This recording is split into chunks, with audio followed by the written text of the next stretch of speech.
Hello everyone, please join with your beautiful voices to this short and sweet collab. Thank you.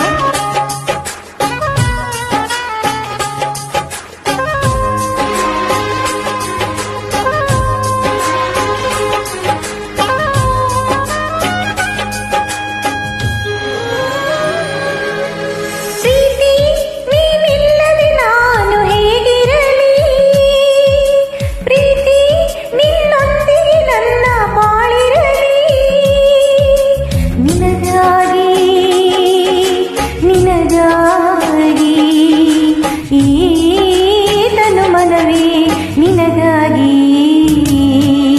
ಪ್ರೀತಿ ನೀನಿಲ್ಲದೆ ನಾನು ಹೇಗಿರಲಿ, ಪ್ರೀತಿ ನಿನ್ನೊಂದಿಗೆ ನನ್ನ ಬಾಳಿರಲಿ.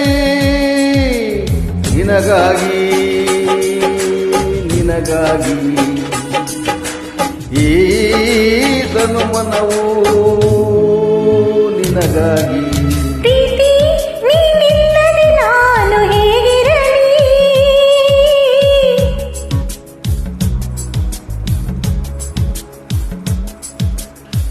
Thank you so much for the beautiful join.